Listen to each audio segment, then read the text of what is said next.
Puji Tuhan, selamat malam Bapak Saudara semuanya, Salam.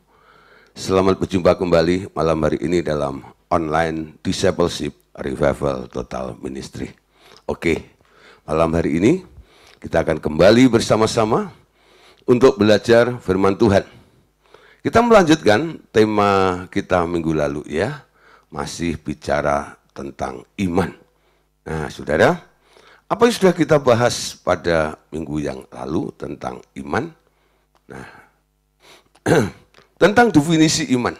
Ya, iman itu adalah sebuah respon tentang sebuah berita. Karena iman itu ya sumbernya bisa apa saja dan ditemukan di mana saja. Jadi bisa dikatakan iman itu bisa bersifat universal. Nah, apa yang membedakan antara iman orang Kristiani dan iman orang non-Kristiani? Sumbernya, saudara. Jadi, orang Kristen atau orang Kristiani, imannya adalah mendengar apa kata Tuhan. Salah satunya, saudara, tentang bagaimana kita bisa percaya bahwa Yesus itu adalah anak Allah. Itu nggak bisa, ya, dipercayai dan diakui oleh orang-orang di luar Kristen. Mereka kadang-kadang hanya mengaku Yesus atau Isa itu hanya sebagai seorang nabi. Tapi kalau dikatakan anak Allah, Tuhan, mereka menolak. Nah, bagaimana kita bisa percaya Yesus itu Tuhan, Yesus itu anak Allah? Nah, saudara, ada berbagai versi kemarin. Nathanael bagaimana akhirnya mengaku Yesus adalah anak Allah. Karena apa? Karena melihat apa yang Yesus lakukan terhadap dia. Ya, Petrus bisa berkata, aku tahu engkau adalah anak Allah. Yesus bilang, kalau kamu bisa nebak, bisa berkata, percaya bahwa aku adalah anak Allah, itu bukan karena kamu, tapi karena Bapakku yang di surga yang kasih tahu kepadamu. Ya, lalu ada Marta dan lain sebagainya. Nah, saudara, percaya Yesus adalah anak Allah. Ternyata bukan hanya orang Kristen.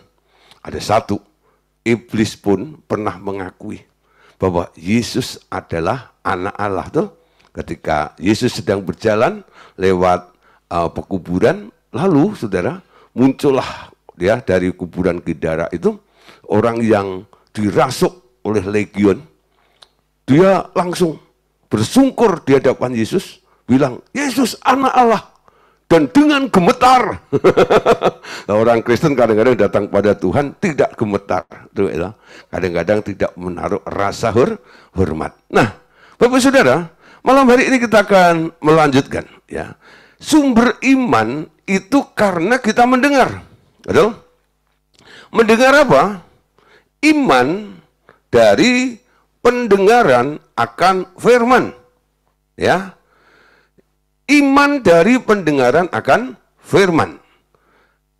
Tanpa mendengar atau membaca firman, iman tidak akan bertumbuh.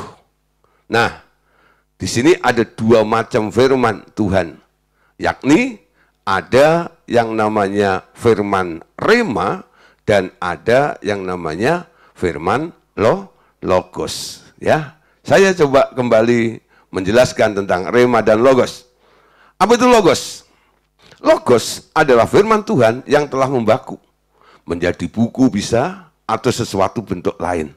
Bahkan saudara, Tuhan Yesus sendiri ketika firman itu menjadi daging, menjadi manusia, di sini dikatakan Tuhan Yesus adalah logos. Amin. Yakni firman yang menjadi daging. Nah, jadi kita bisa simpulkan, jadi logos itu adalah firman, tadinya apa kata Tuhan, Tuhan yang bersabda, tapi sudah membaku. Bisa sudah ditulis, ya, lalu jadi bentuk lain, mungkin kayak hiasan-hiasan dinding, yang tulisannya ayat-ayat Alkitab, tuh, termasuk Tuhan Yesus karena sudah menjadi manusia, dia juga dikatakan sebagai logos. Ya, nah, apa itu rema? Rema adalah firman Tuhan yang berbicara saat demi saat kepada orang percaya. Logos menumbuhkan pengetahuan kita tentang Tuhan dan jalan-jalannya. Tapi rema yang membangkitkan iman kita. Nah, saudara, baca firman, baca Alkitab, bagus. Dan saya sangat menganjurkan, Anda harus baca Alkitab. Supaya apa? Tadi dikatakan, Logos akan menumbuhkan pengetahuan kita tentang Tuhan dan jalan-jalannya. Anda tahu banyak, ada ini, ada itu, ada tokoh ini dan itu, bagaimana Tuhan bekerja atas diri seseorang dan sebagainya, menjadi contoh dalam kehidupan kita. Amin. Nah, rema itulah yang membangkitkan iman kita. Jadi sumber iman itu sebenarnya bukan logos.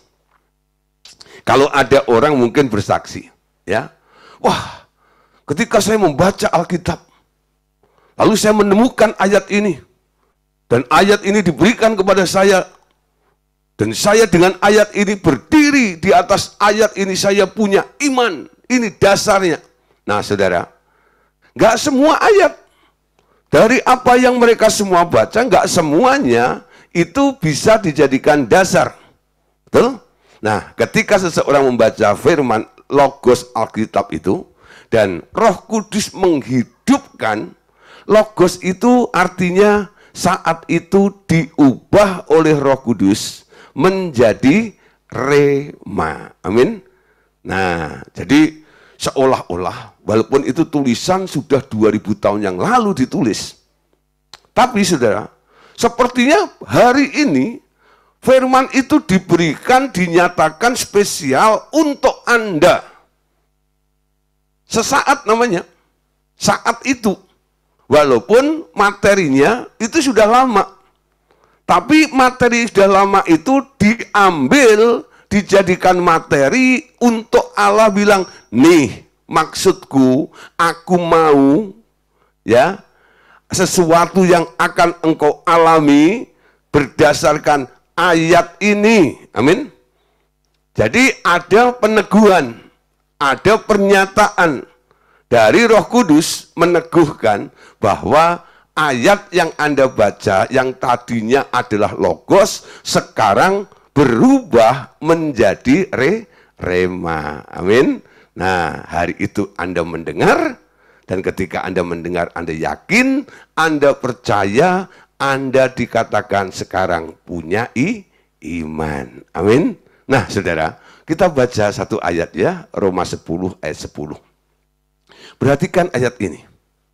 Karena dengan hati orang percaya dan dibenarkan, dan dengan mulut orang mengaku dan diselamatkan. Nah, Roma 10 ayat 10 berkata, dengan hati orang percaya dibenarkan, dengan mulut orang mengaku dan diselamatkan. Jadi Anda diselamatkan karena apa? Karena Anda mengatakannya. Mengakui. Dengan mulut mengaku engkau diselamatkan. Dengan hati Anda percaya engkau dibenarkan.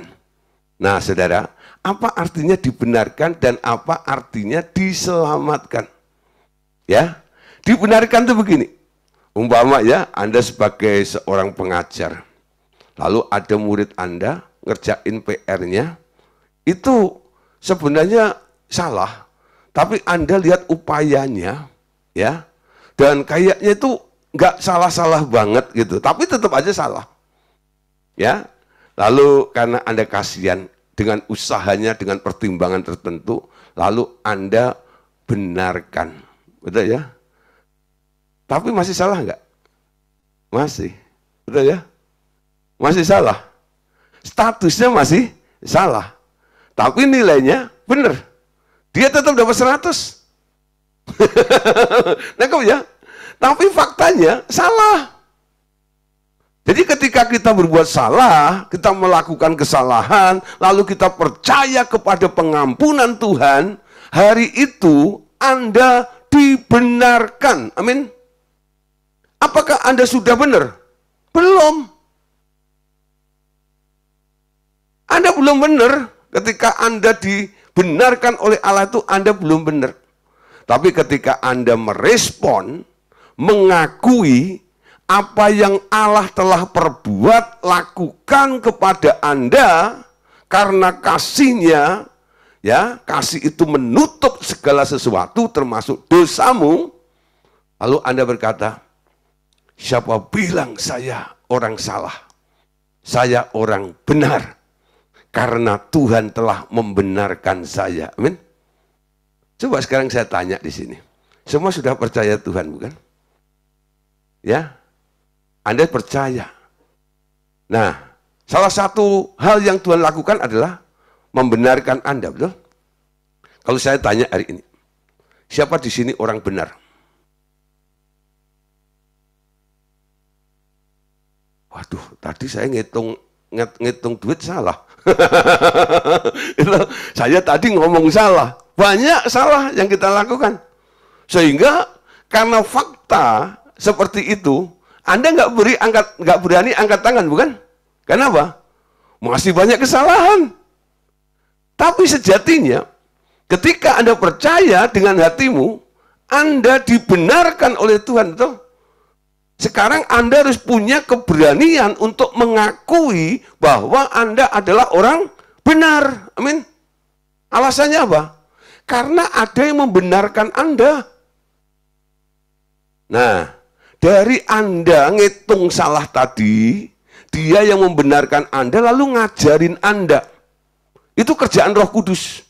Mengajar, mendidik kita menuju kepada seluruh kebenaran. Betul? Akhirnya Anda nanti akan benar-benar jadi orang benar secara teori maupun secara faktanya. Amin. Nangkep ya? Mulainya dari situ. Kenapa Tuhan lakukan seperti itu? Kalau statusmu nggak diubah oleh Tuhan sebagai orang benar, tiap hari Anda akan setuju dengan dakwaan si iblis. Iblis selalu bilang, kamu orang salah, kamu orang salah, kamu orang salah. Anda ditembak-tembak seperti itu, Anda ambles, betul? Anda nggak merasa layak di hadapan Tuhan. Karena Anda salah. Itulah siasatnya si iblis. Untuk apa? Untuk melemahkan Anda. Tuhan angkat dulu dengan iman. Kamu sudah benar. Sehingga Anda bisa melawan tipu muslihat iblis. Siapa bilang saya salah? Saya sudah benar karena dibenarkan oleh Tuhan. Amin. Bisa nangkep sampai di sini. Ini berlaku dalam berbagai aspek. Termasuk hal sakit juga, saudara. Ketika Anda percaya bahwa Yesus telah menebus Anda dengan bilur-bilurnya, kamu sudah disembuhkan, artinya Anda harusnya sudah sembuh, betul? Tapi faktanya tubuhmu masih sakit. Anda lebih percaya faktanya atau apa kata Tuhan? Kata Tuhan, Pak Yoel sudah sembuh.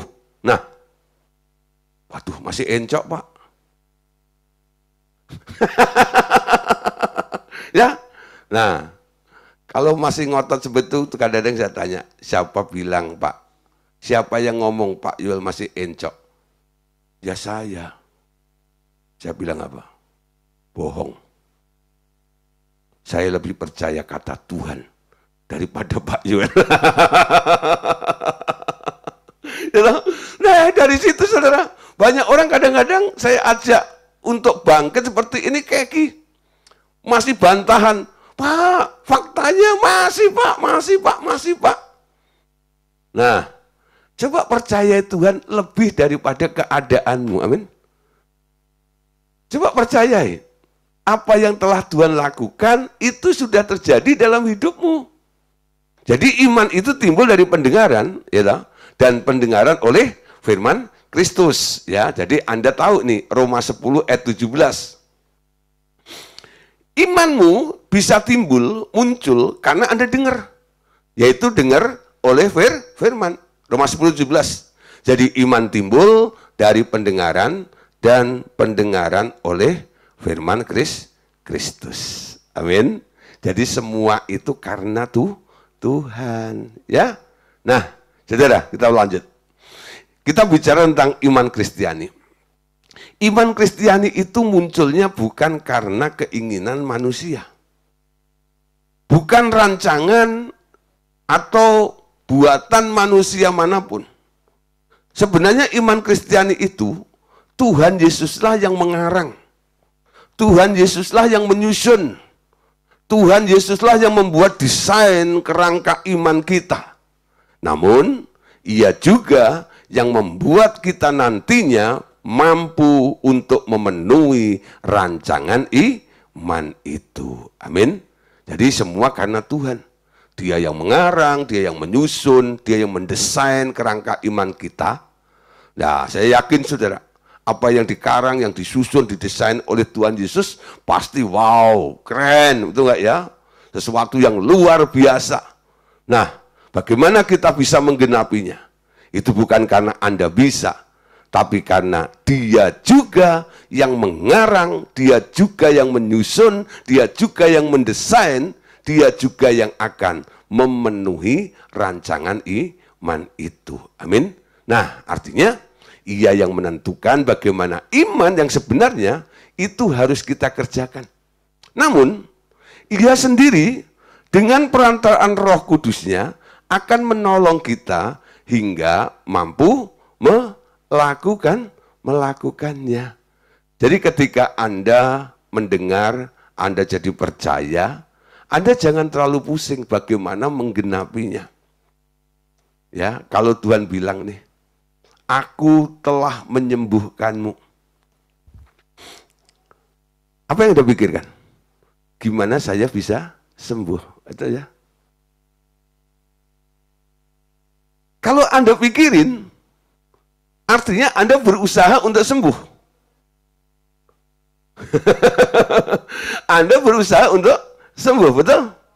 Nah, Anda percaya saja, Tuhan, kalau Engkau menghendaki, Engkau pengen aku sembuh, saya percaya Engkau punya 1001 macam cara untuk mengubah keadaan tubuh saya ini dari sakit jadi sembuh. Amin.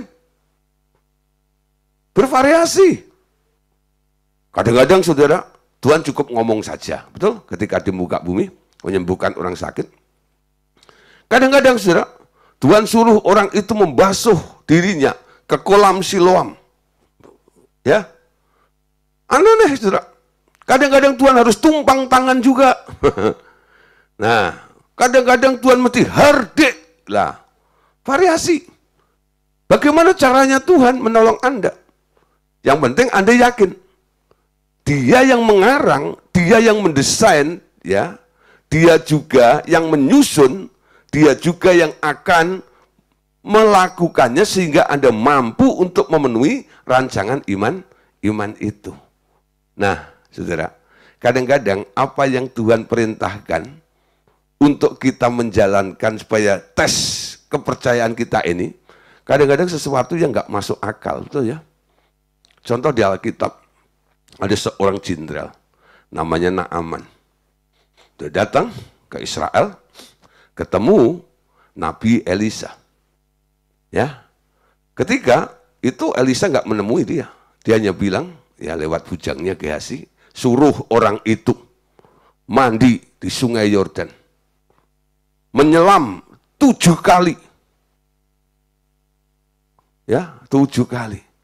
Sebenarnya hal menyelam itu mudah atau gampang? Mudah, saudara. Betul ya? Tinggal masuk ke air, ya, lalu menenggelamkan seluruh tubuhnya, ya, lalu bangkit, keluar dari air, gitu ya. Itu gampang. Tapi saking gampangnya, kadang-kadang orang menimbang-nimbang. Dia masuk, dia turun ke air, dia keluar pertama kali, sudah sembuh belum? Belum. Kedua kali, belum sembuh. 3 kali, belum sembuh. 5 kali, belum sembuh. 6 kali, belum sembuh. Kurang 1, saudara. Hatinya sedikit dak-diduk. Awas ya. Kalau nggak sembuh, gua dipermainkan nih. Belum tahu gua jenderal, gitu ya. Tapi apa yang terjadi? Ketika dia menurut perintahnya, keluar dari air, ke-7 kali kulitnya mulus, kustanya hilang, saudara. Luar biasa ya. Itu cara Tuhan. Tuhan bilang sama orang-orang kusta, 10 orang kusta yang datang pada Yesus untuk disembuhkan. Yesus bilang apa? Pergi tunjukkanlah dirimu kepada imam. Di tengah jalan mereka semua sembuh. Itu caranya Tuhan. Apa yang kita lakukan? Mentaati saja apa yang Dia perintahkan. Amin. Nah, kenapa perintah Tuhan itu kadang-kadang terasa berat? Karena hatimu, kalau orang mengasihi Tuhan, ya dia akan nurut perintahnya, karena perintah-perintah Tuhan itu tidak berat. Amin. Nah, saudara, jadi saya bisa simpulkan begini. Kerangka iman itu ditutup dengan daging, yaitu perbuatan iman dengan pertolongan Roh Kudus. Ya, ditutup dengan daging. Nah, bicara tentang daging, bicara tentang hal ketidaktaatan, pemberontakan. Kadang-kadang saudara, kenapa ketika Tuhan menyatakan kok nggak langsung terjadi? Karena kerangka itu untuk keluar apa yang Tuhan mau nyatakan dalam kehidupan Anda masih ketutup dengan daging itu loh. Dan Tuhan mau daging itu harus dibasmi. Dengan apa? Anda menunjukkan tindakan iman Anda, yaitu sebuah nilai ketaatan itu. Ketika Anda taat, dagingmu mati. Ketika dagingmu mati, kehendak Tuhan jadi. Jadi yang menghambat kehendak Tuhan terjadi dalam kehidupan kita apa? Daging. Amin. Daging. Daging itu harus dikiloin. Ya, dikiloin. Habisin semua si daging itu. Namanya mujizat itu.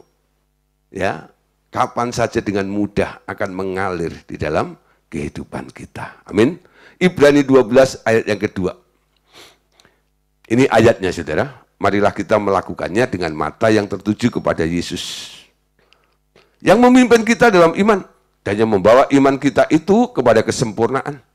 Dengan mengabaikan kehinaan, tekun memikul salib, ganti sukacita yang disediakan bagi Dia yang sekarang duduk di sebelah kanan tahta Allah. Kalau dalam TB dikatakan, marilah kita melakukannya dengan mata yang tertuju pada Yesus yang memimpin kita dalam iman dan membawa iman itu kepada kesempurnaan. Ya, dalam King James ya dikatakan gini, looking unto Jesus, the author and the finisher of our faith, ya, memandang kepada Yesus, Dia yang mengarang dan menyelesaikan iman kita. Amin. Pandang Yesus. Dia yang mengarang iman itu. Dan Dia juga yang menyelesaikan iman kita. Nah, kalau kita menyadari Dia yang memulai, Dia yang mengarang, Dia yang merencanakan, dan Dia juga yang akan menyelesaikan, artinya dengan mempercayai Tuhan Yesus seperti yang tertulis di dalam Alkitab, akan ada jaminan pasti bahwa hasilnya adalah timbulnya mata air yang hidup di dalam diri orang percaya. Amin. Nah, saudara, orang yang punya hati, meyakini, percaya penuh kepada Tuhan, itu hatinya seperti mata air yang kapan saja bisa membual dari dalam hati orang percaya itu akan mengalir aliran air yang hidup. Ya, jadi mulainya begini. Ketika Tuhan Yesus ketemu dengan perempuan Samaria di sumur Yakub, perempuan ini percaya kepada Yesus. Yesus bilang apa? Karena kamu percaya, sekarang kamu nggak perlu datang ke tempat ini untuk menimba air. Karena sekarang kamu punya mata air. Nangkep ya? Orang yang percaya kepada Yesus sekarang punya mata air. punya Yesus, sumber segala-galanya di dalam dirimu. Komplit, amin. Punya Yesus, punya segalanya. Mengundang Yesus masuk dalam hati, apapun yang Anda butuhkan, apapun yang Anda perlukan, ada di dalam Yesus itu loh. Itu yang disebut punya mata air. Nah, ketika engkau mengembangkan kapasitas imanmu, keyakinanmu semakin kuat, Anda menjadi orang yang percaya, nah, disertai dengan diurapi oleh Roh Kudus. Yohanes pasal 7 ayat 37 mengatakan begini, dan pada hari terakhir, yaitu pada puncak perayaan itu, Yesus berdiri dan berseru, barang siapa haus, baiklah ia datang kepadaku dan minum. Barang siapa percaya kepadaku seperti yang dikatakan oleh kitab suci, dari dalam hatinya akan mengalir aliran-aliran air yang hidup. Yang dimaksudkannya ialah roh yang akan diterima oleh mereka yang percaya kepadanya. Sebab roh itu belum datang karena Yesus belum dimuliakan. Nah, saudara, sekarang dari dalam hatimu bisa mengalir pancaran, aliran-aliran air. Alirannya bukan satu, alirannya boleh banyak. Ada aliran berkat, ada aliran mujizat, ada aliran kesembuhan, betul? Ada aliran kemenangan, ada aliran sukacita, wow. Apa saja. Nah, saudara, dari dalam hatimu sekarang mengalir aliran air yang hidup itu. Sumbernya sudah ada di sini. Dan sekarang tinggal tergantung bagaimana Anda merespon setiap apa yang Tuhan katakan di dalam kehidupan Anda. Ketika Tuhan bilang, aku akan menyembuhkanmu. Artinya hari itu keran, ya, pancaran aliran, bagian aliran kesembuhan dibuka untuk kamu. Sehingga Anda boleh minum, Anda boleh merasakan aliran itu, dan Anda jadi sembuh. Amin. Sumbernya begitu. Kalau Anda sedang mengalami kekurangan, lalu Tuhan bilang, aku akan memberkatimu. Apa yang terjadi? Tuhan buka aliran, keran pancaran aliran berkat keluar dari diri Anda. Lalu apa? Anda ngomong apa saja jadi duit. Ya, wah saudara, Anda baru ngomong aja gitu, idemu itu bisa dibeli sampai MM-an.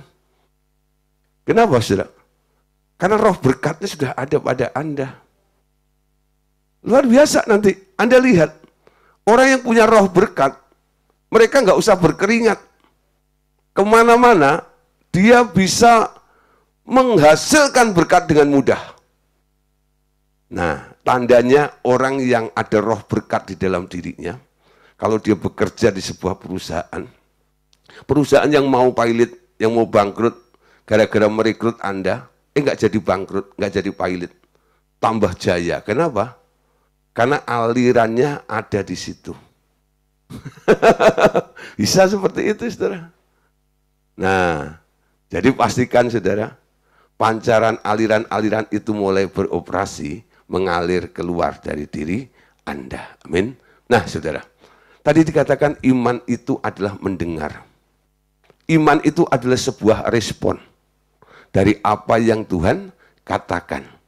Boleh dikatakan Tuhan yang kita sembah atau Allah yang kita sembah itu adalah Allah yang suka obral janji, betul? Coba Anda baca dari Kejadian sampai Wahyu. Janji Tuhan itu Anda hitung, kurang lebih berapa? Banyak sekali, saudara. Ya, banyak sekali tentang janji-janji Tuhan. Nah, paling tidak saudara Anda kenal Yeremia 29 ayat 11. Bahwa rancanganku bukan rancangan kecelakaan, tapi rancangan yang membawa kamu kepada masa depan yang penuh dengan pengharapan. Terus masih banyak lagi ayat-ayat yang bisa memberikan ya paling enggak penghiburan dan solusi karena Tuhan berjanji. Sekarang persoalannya, bagi Tuhan yang berjanji, dia sanggup untuk menggenapinya. Karena Alkitab berkata, apa yang keluar dari mulut Allah termasuk janjinya tidak pernah kembali dengan sia-sia.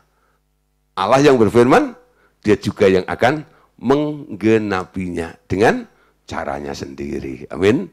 Nah, sekarang yang menjadi persoalan adalah sikap. Sikap terhadap janji-janji Allah itu bagaimana? Ya, tadi sudah saya katakan bahwa Allah itu suka memberi janji-janjinya secara melimpah kepada kita. Tujuannya karena ia ingin kita jadi ahli warisnya. Bukan seorang pengemis, bukan seorang peminta-minta. Jadi jangan pernah menempatkan diri Anda sebagai seorang peminta-minta berkat, tetapi tempatkanlah diri sebagai pewaris berkat. Amin. Lebih lanjut, ia juga akan mengubah Anda, ya, tiap orang yang percaya menjadi serupa dengan Yesus Kristus, yaitu anak-anaknya. Nah, saudara, Tuhan mau Anda jadi ahli waris, bukan pengemis. Banyak orang datang kepada Tuhan, mentalnya mental pengemis. Saudara. Oh Tuhan, lihatlah keberadaan hamba-Mu ini. Ya. Oh Tuhan, tolong. Tolong longnya itu sampai panjang kadang-kadang. Tolong. Ya, dia pikir semakin monyong panjang gitu, Tuhan kasihan itu.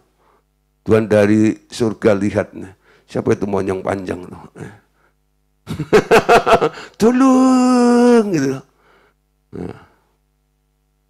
Nah, ngapain tuh teriak-teriak?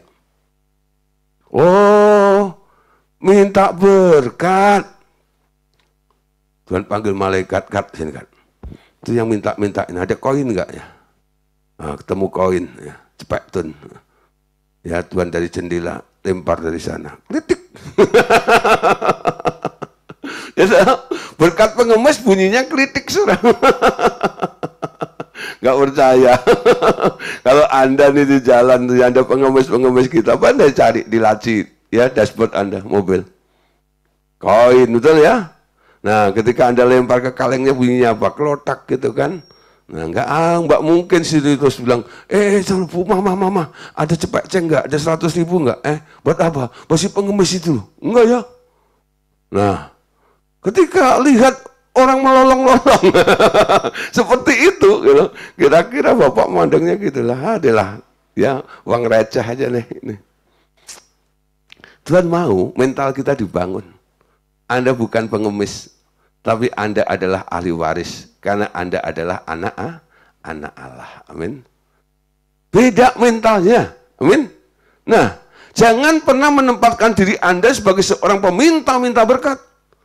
Tetapi tempatkan diri sebagai pewaris dengan mengaku Anda adalah anak Allah. Amin.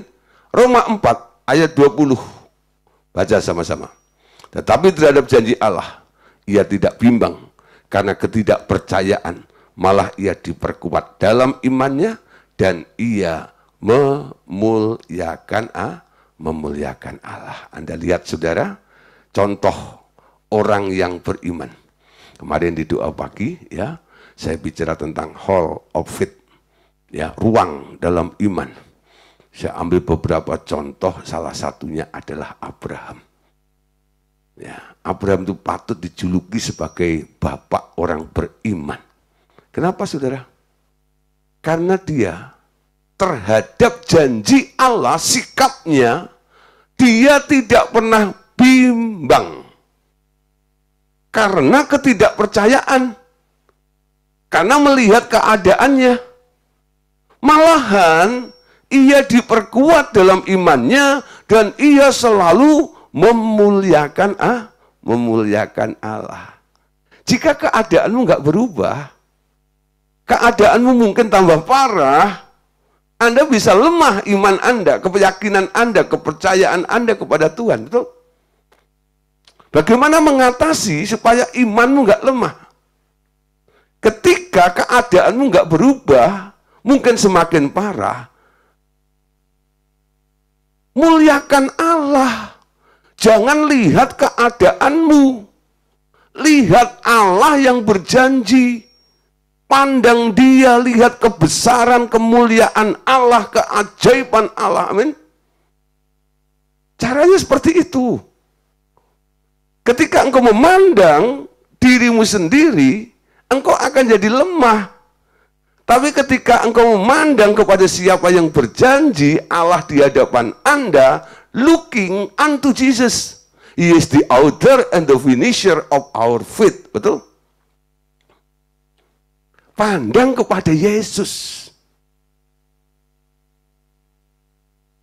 Ketika engkau sudah mulai terseok-seok, ketika engkau memandang keadaanmu, apa yang Anda pikirkan? Sebentar lagi aku jatuh, sebentar lagi aku akan ambruk, sebentar lagi aku akan mati, sebentar lagi udah selesai, gone. Tapi ketika engkau memandang Tuhan, memandang Bapa, memandang Tuhan Yesus, memandang Roh Kudus, apa yang dikatakan oleh Tuhan? Kamu bisa. Amin. Ketika engkau mendengar, dia bilang kamu bisa. Tangan dia menopang Anda. Amin. Roh Kudus menghibur Anda, mensupport Anda, sampai Anda akhirnya berjalan bukan dengan kakimu sendiri lagi. Karena engkau digendong oleh Tuhan. Amin. Ditopang oleh Tuhan. Diberi sayap baru oleh Tuhan. Sehingga engkau bisa terbang laksana Raja Wali. Nah, masalah kadang-kadang nggak berubah. Tapi posisimu jadi berubah. Engkau tidak menginjak lagi masalah itu. Engkau sekarang ada di dalam perlindungan yang maha tinggi. Amin. Respon itu penting. Janji Anda, janji Allah terhadap diri Anda itu respon Anda bagaimana? Bagaimana respon yang baik? Ketika engkau melihat Tuhan, responmu akan positif. Ketika engkau melihat keadaanmu sendiri, responmu pasti negatif. Ya. Abraham selalu memandang Tuhan. Sehingga terhadap janji Allah ia tidak bimbang karena ketidakpercayaannya. Malah ia diperkuat dalam imannya dan ia memuliakan Allah. Sampai Allah bilang, Abraham, sekarang perkataanmu aku anggap sebagai kebenaran. Nah, Roma 8 ayat 17. Dan jika kita adalah anak, maka kita juga adalah ahli waris. Maksudnya orang-orang yang berhak menerima janji-janji Allah, yang akan menerimanya bersama-sama dengan Kristus. Yaitu jika kita menderita bersama-sama dengan Dia, supaya kita juga dipermuliakan bersama-sama dengan Dia. Amin. Nah, saudara, kita dijadikan ahli waris, karena kita adalah anak-anak Allah. Roma 8:29. Sebab semua orang yang dipilihnya dari semula, mereka juga ditentukannya dari semula untuk menjadi serupa dengan gambar anaknya. Supaya ia anaknya itu yang sulung,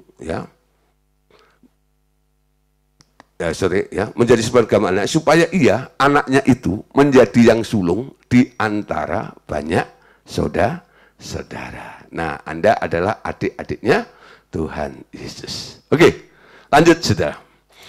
Dalam beriman, ternyata ada kadar-kadar iman. Nah, di sini. Kadar iman atau takaran iman seseorang ternyata tidak sama. Ada yang negatif, ada yang sekedar ada iman, ada yang iman yang besar, atau iman yang membuat Tuhan terheran-heran. Dan yang terakhir adalah iman yang sempurna. Contoh saudara tentang iman yang negatif.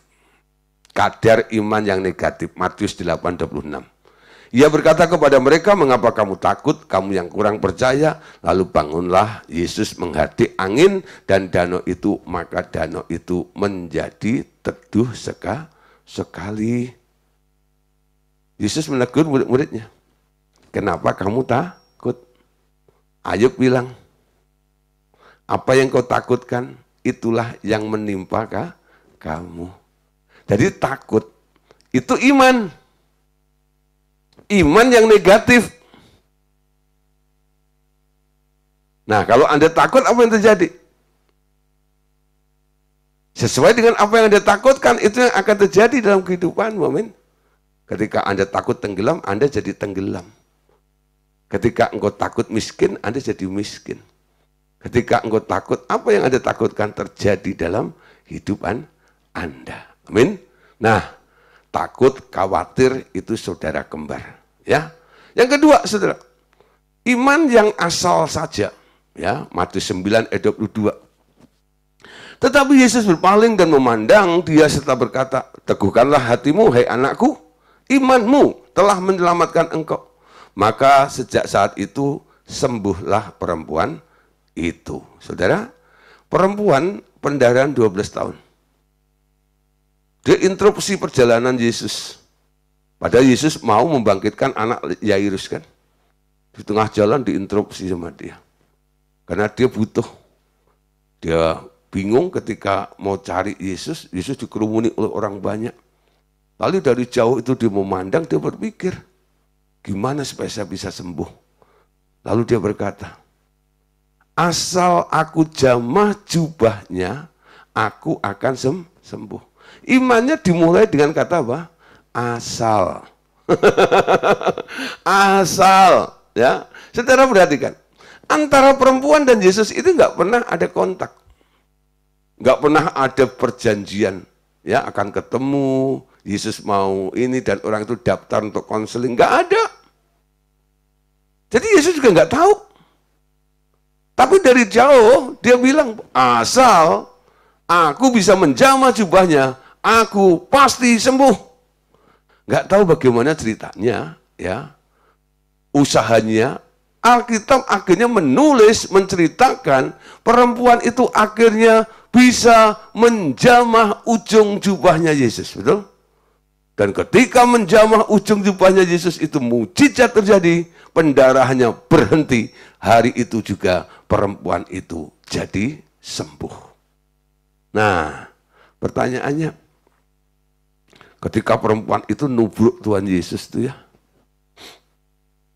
lalu nggak kena jubahnya, meleset kena sendalnya Tuhan Yesus, kira-kira sembuh nggak ya? Nah, sembuh enggak ya? Ada yang bilang sembuh, alasannya kan sendalnya Tuhan Yesus, Pak. Kalau sendalnya Pak Gideon ya disangsikan. Nah, saudara, saya katakan kalau sampai yang ditubruk, yang dipegang itu sendalnya Tuhan Yesus, walaupun itu sendalnya Tuhan Yesus, saya bilang nggak sembuh. Karena apa? Titik kontaknya adalah jubah, betul? Jubah. Kalau nggak kena jubah, dia nggak sembuh. Kenapa? Yang diincer, targetnya, titik kontaknya adalah jubah. Jadi jubah itu seperti stop kontak itu loh, titik kontak tuh ya. Anda tahu ya, kalau Anda mau ngecas handphone, itu charger Anda colokin di colokan yang lubangnya 2 itu ya, yang nempel di tembok itu. Lalu Anda colokin situ, Anda colokin ke handphone Anda, ada strom, betul ya, yang ngalir ke handphone Anda. Tapi pertanyaannya gini, nggak semua yang lubang 2 itu pasti mengeluarkan strom tuh. Contoh, charger saya masukkan ke lubang hidung saya. Ada stromnya enggak? Enggak ada. Dicabut yang keluar apa? Ada ingusnya. Tahu enggak? Ya. Nah, walaupun itu bagian dari Yesus, tapi statement dia itu bilang, pokoknya jubah, pokoknya jubah, pokoknya jubah, pokoknya jubah, pokoknya jubah, pokoknya jubah, betul ya? Kena sendal, ya nggak sembuh. Bisa meleset. Sebenarnya perempuan itu mempersulit diri sendiri. Ada beberapa orang kadang-kadang ya, ada orang yang pada waktu Benny Hinn nih, ya, saya pernah bawa rombongan ke Singapura, waktu Benny Hinn ke Singapura sebelum dia ke Indonesia terakhir tuh. Itu saya bawa 100 orang, ya. Sebenarnya dari grup itu 250. Nah, teman saya yang bawa 150, saya bawa 100. Nah, saudara, sampai di sana ada beberapa orang yang mengalami jamahan Tuhan, ya, tapi ada juga yang enggak. Lalu di pesawat itu saya ngobrol-ngobrol nih, ya, kenapa? Kok ada yang sembuh, ada yang ngalami mujizat, ada yang ngalami jamahan Tuhan, kok enggak itu. Nah, akhirnya terbuka, saudara. Mereka itu yang ngalami itu kan tuh puluhan ribu orang ya, yang hadir di gedungnya itu.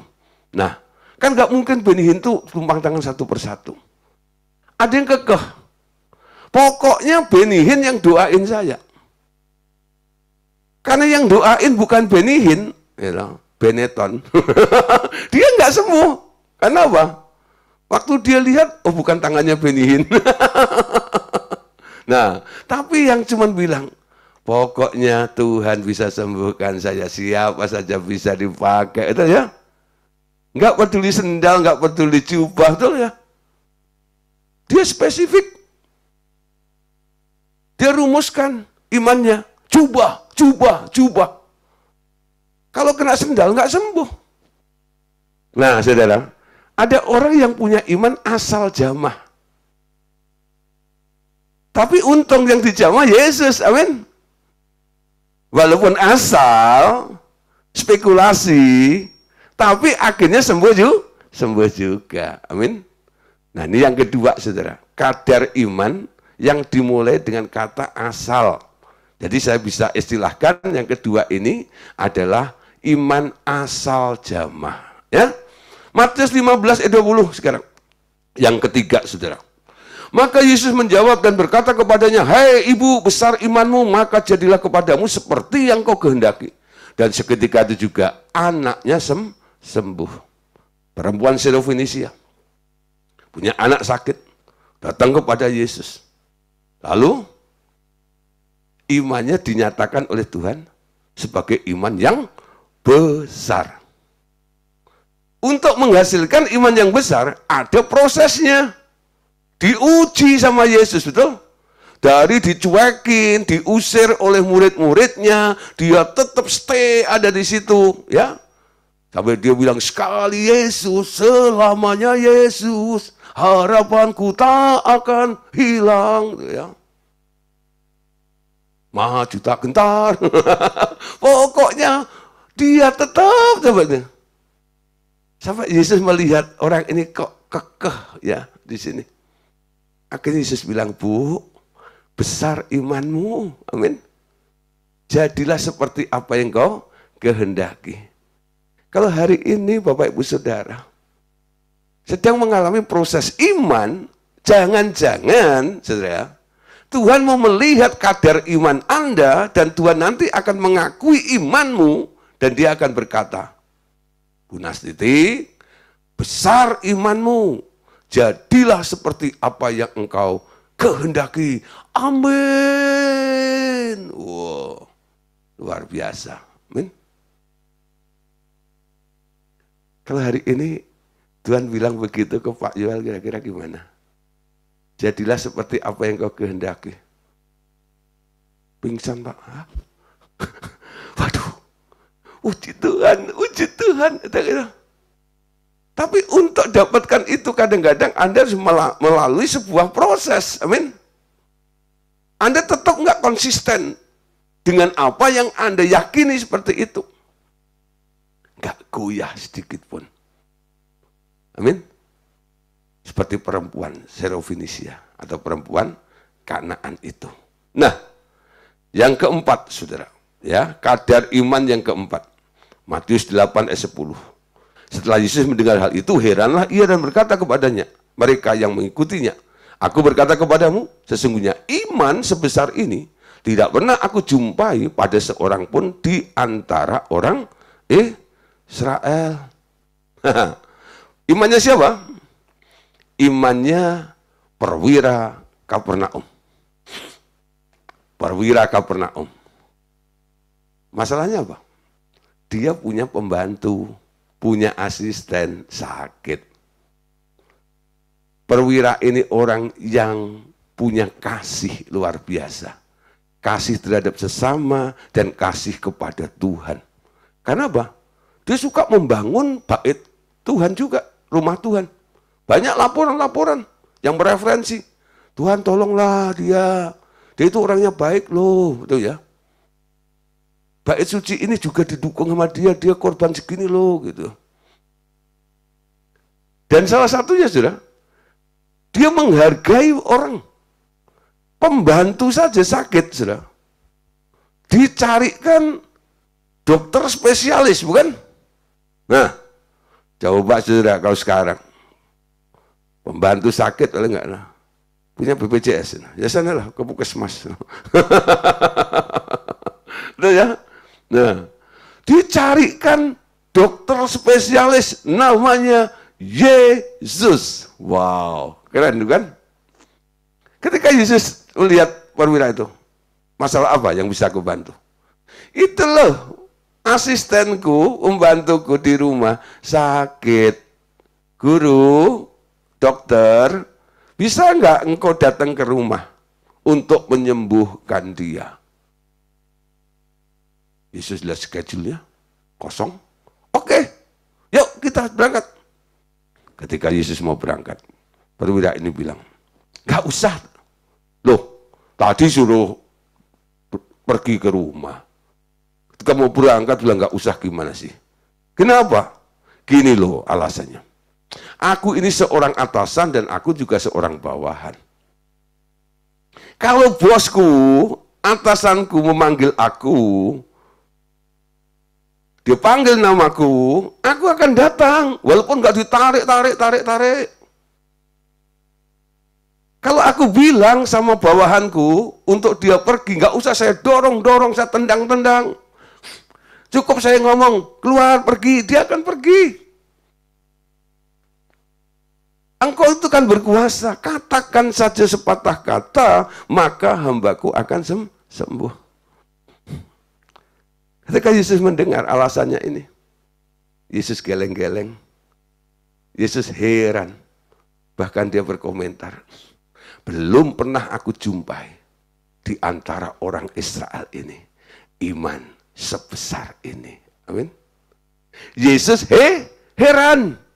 Jadi kadar iman yang keempat ini, saya kasih nama atau kasih sebutan, iman yang mengherankan. Tadi yang ketiga, iman yang besar. Amin. Yang kedua, iman asal jamah. Ya, yang pertama, iman yang negatif karena takut atau khawatir. Yang keempat, iman yang mengherankan Yesus. Siapa di sini heran dengan Tuhan? Semua pasti angkat tangan. Lagu-lagu Kristiani semua ya. Allah kita heran dan besar. Allah yang heranlah. Allah yang cinta kita semua ya. Berkati dengan limpah. Allah yang heran. Amin. Allah heran. Banyak orang heran dengan Tuhan. Pertanyaannya, apakah Tuhan heran dengan Anda? Kapan Tuhan heran dengan Anda?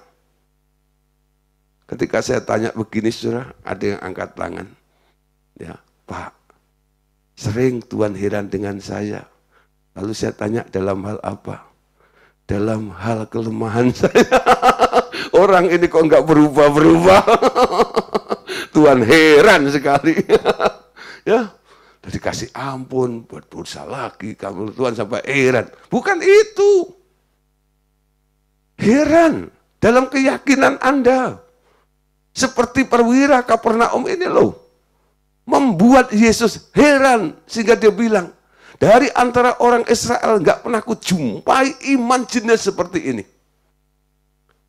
Dia bisa mengerti, menghargai arti sebuah perkataan. Amin. Banyak orang itu kadang-kadang nggak menghargai perkataan. Sehingga ada istilah umum. Kalau ada orang ngomong janji kepada Anda, lalu komentar Anda bilang, omong doang. Di kalangan orang dunia memang banyak yang berdusta. Tapi di dalam Tuhan, omongan itu punya nilai. Omongan itu punya arti, betul? Omongan itu punya dampak. Karena langit, bumi, dan segala isinya itu jadi karena apa? Kun fayakun. Berfirmanlah, maka semuanya jadi. Nah, saudara, coba belajar. Hargai omonganmu sendiri. Ngomong yang benar. Jangan ngomong yang salah. Karena setiap apa yang Anda katakan, itu di alam roh akan jadi materi yang bisa jadi alat bukti, baik bagi Tuhan maupun si iblis. Untuk apa? Kalau di tangan Tuhan, karena itu baik untuk memberkati Anda. Tapi kalau di tangan iblis, karena Anda salah ngomong, dipakai untuk alat untuk mendakwa Anda. Amin. Nanti baca Yakobus pasal 3. Manusia itu, ya, ayat 2 katakan, ya, sering banyak salah ngomong. Kalau orang nggak salah ngomong, akan jadi manusia yang sempurna yang bisa mengendalikan seluruh tubuhnya. Amin. Mempercayai, menghargai sebuah perkataan. Nah, omonganmu akan diklaim dan jadi. Nanti Anda lihat, kalau Anda biasa ngomong benar, benerin tubuh Anda itu hal mudah. Ketika Anda bilang, siapa bilang saya sakit? Ngomong kosong. Saya sudah sembuh. Hari itu Anda sembuh.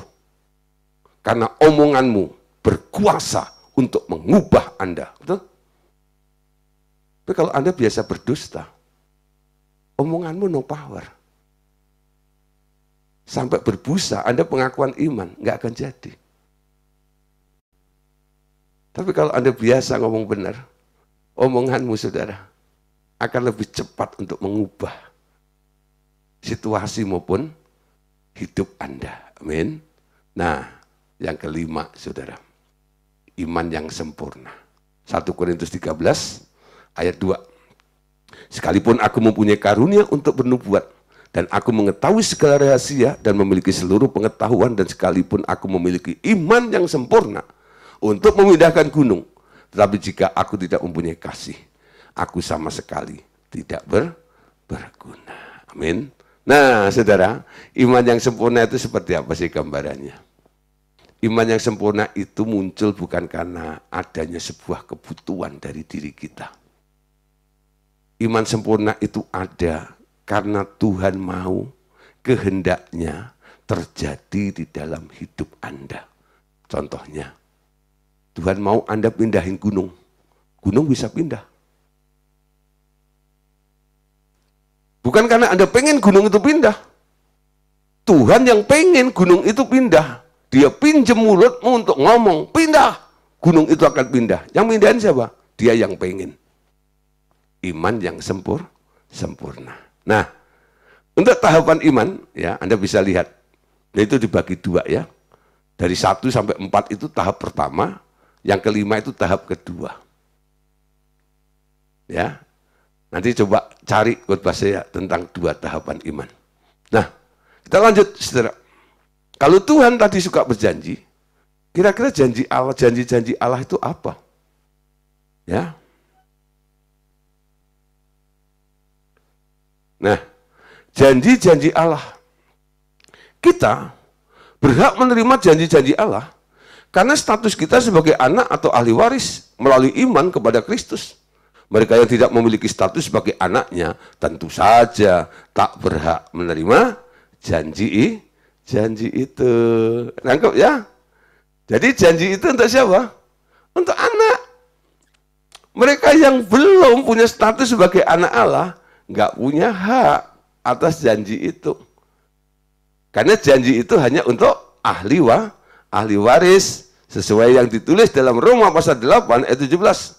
Dan jikalau kita adalah anak, maka kita juga adalah ahli waris. Maksudnya, orang-orang yang berhak menerima janji-janji Allah, yang akan menerimanya bersama-sama dengan Kristus, yaitu jika kita menderita bersama-sama dengan Dia, supaya kita juga dipermuliakan bersama-sama dengan Dia. Hanya anak yang boleh menerima waris itu. Ya, 2 Korintus 1:20. Sebab Kristus adalah ya bagi semua janji Allah. Itulah sebabnya oleh Dia kita mengatakan amin untuk memuliakan Allah. Nah, saudara, terhadap janji Allah itu respon kita cuma satu. Ketika Tuhan bilang, aku akan menyembuhkanmu. Amin. Aku akan memulihkanmu. Amin. Ya. Orang Asia, khususnya orang Indonesia, sulit untuk merespon seperti itu. Tapi kalau orang-orang bule, ya, kalau dia dengar khotbah, lalu dia merasakan ini sesuatu yang menyentuh hatinya, dia akan berdiri, dia angkat tangan sambil berkata, amin. Nah, jarang.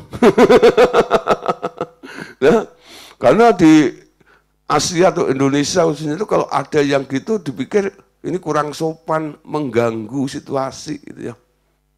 Justru kadang-kadang saudara, kalau saya khotbah lalu harusnya responnya itu saya pengen melihat gitu. Kadang saya tantang untuk dia mengekspresikan, betul? Berani mengekspresikan. Nah, kalau mungkin lingkungannya ya, Anda berdiri mungkin dianggap gimana dan itu, ya sudahlah, sambil duduk aja gitu. Anda katakan dengan pelan, amin, gitu ya nggak apa-apa. Nggak usah teriak pakai toa, amin, nggak usah. Cukup amin. Yes Lord, benar Tuhan, amin. Aku percaya, itu untuk saya, amin. Nah saudara, kenapa amin? Karena Anda percaya bahwa Tuhan akan bertindak, ya. Tuhan yang kita sembah, Dia yang berjanji, Dia juga yang akan melakukannya. Anda tinggal percaya bahwa Tuhan akan bertindak. Saudara, gambaran bahwa Allah adalah penguasa yang menuntut kita berbuat sesuatu bagi Dia, itu sama sekali keliru. Sebaliknya Ia hanya meminta kita percaya dan Ialah yang akan bertindak. Kalau ada bagian kita untuk berbuat sesuatu itu hanya menuruti perintah-perintahnya saja, dan selebihnya ialah yang melakukannya semuanya. Amin. Jadi bukan kayak pergi ke dukun, mau beres ini masalahnya. Cari ayam hitam ya, gak boleh ada putih ya bulunya. Cari kembang 7 rupa ya, bawa ke sini ya. Nah, bukan itu. Ya, kalau toh ada sesuatu yang Tuhan mau lakukan kayak Naaman segala macam, itu hanya Tuhan pengen lihat kamu menurut enggak, gitu aja. Bukan sebuah persyaratan. Amin.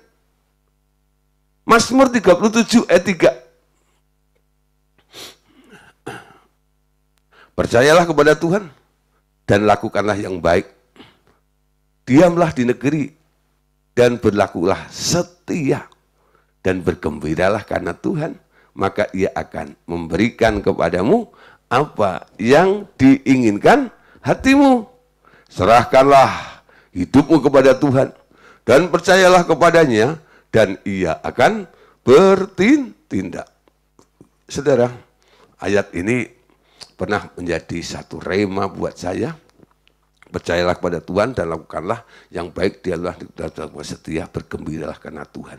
Ya, dulu ketika saya masuk Jakarta tahun 93, saya masuk Jakarta 94, 93 akhir itu saya gabung dengan Revival Total Ministry. Ya, nah, ketika itu saya bingung ya, mesti kemana, mesti apa. Karena saya mengikut Tuhan, Tuhan suruh saya pindah ke Jakarta ini. Tapi ya udah nggak ada yang terima seperti itu. Ya, sampai akhirnya tabungan saya sudah mulai ludes, ya. Tabungan nggak seberapa, hidup di kota besar Jakarta itu, padahal lu udah ngirit-ngirit tuh kalau naik bis kota aja cari yang ekonomi yang banyak copetnya itu ya, cuma 250 perak dulu. Pokoknya dah makan udah, pokoknya warteg nggak apa-apa gitu ya. Nah, itu, yang penting bisa nyambung hidup ya, hampir setahun lebih gitu ya. Nah, itu ya nggak ada income, nggak dan sebagainya, akhirnya terkuras kan. Lagi bingung seperti itu, ikut persekutuan doa. Di persekutuan doa namanya Padang Gembala dulu, ya. Nah, di atasnya Jakarta Theater sana, itu di lantai 4-nya dulu ada persekutuan doa. Nah, disitulah sudah namanya Padang Gembala. Nah, sudah, terus ketika saya lagi dalam keadaan sedih dan sebagainya gitu, kita diajak nyembah di situ. Ada yang tumpang tangan di pundak saya gitu. Ya, ketika tumpang itu saya sedikit kaget, saya tengok itu ya. Ternyata opa. Ya, opa ini dia kakeknya Nia Lavenia, ya kakeknya Rudi, ya Pak Rudi, ya mertuanya Rudi Tirta, siapa namanya? Niki Tirta, ya. Jadi ini ya, Anda tahu ya. Nah itu ya, Niki Tirta, artis itu. Itu tumpang tangan saya. Lalu sambil mengucapkan ayat yang tadi itu, dibunyikan di telinga saya. Saya hamba Tuhan, saya tahu, saya hafal ayat itu. Jadi ketika dia ngomong seperti itu seperti direview gitu ya. Sesuatu yang pernah saya baca, pernah saya hafalkan, saya tahu isinya, dibacakan oleh orang. Dia bawa Alkitab, sambil baca di telinga saya itu. Disuruh Tuhan untuk menghidupkan ayat itu untuk saya. Intinya begini, bergembiralah karena Tuhan, maka Tuhan akan memenuhi apa yang menjadi keinginan hatimu. Dia tahu saya sedang sedih, dia sedang galau, saya sedang nggak ngerti besok bagaimana. Tuhan bilang, bergembiralah karena Tuhan. Abaikan dirimu, lihat Tuhan. Jadilah bergembira, jadilah sukacita. Karena apa? Karena Tuhan. Mulai saat itu sudah, saya lupakan diri saya. Saya bersukacita. Bersukacita. Lebih murni lagi sudah, pengiringan saya kepada Tuhan. Disitulah saudara, Tuhan mulai menentukan jalan hidup saya. Akhirnya Tuhan bawa saya untuk memilih, mesti gabung di mana. Akhirnya saya ambil keputusan, masuk Revival Total Ministry, tahun 93 akhir itu. Betul sudah? Ya. Dari situ apakah langsung baik gitu? Enggak, ada prosesnya. Tapi saya ada sampai hari ini, sudah 30 tahun lebih. Itu karena Tuhan. Bergembiralah karena Tuhan. Tuhan akan tuntun jalan-jalannya. Nah, saya harap Ibu Saudara mulai belajar. Untuk apa? Untuk memiliki iman seperti ini. Ya, oke. Malam hari ini tentang iman sudah definisinya sampai janji-janji Allah. Besok ya, masih ada kaitan dengan iman. Temanya adalah hidup oleh iman. Wow, hidup oleh iman itu seperti apa? Ajak teman-teman yang lain. Mumpung itu pelajaran dasar, amin. Yang masih kuman, kurang iman, ajak ke sini. Supaya apa? Kumannya dibasmi, itu akhirnya punya iman yang besar, iman yang kuat, iman yang mengherankan Tuhan. Lalu apa? Kita bisa berdiri di atas iman, mengatasi setiap persoalan kita. God bless you. Tuhan Yesus memberkati. Amin.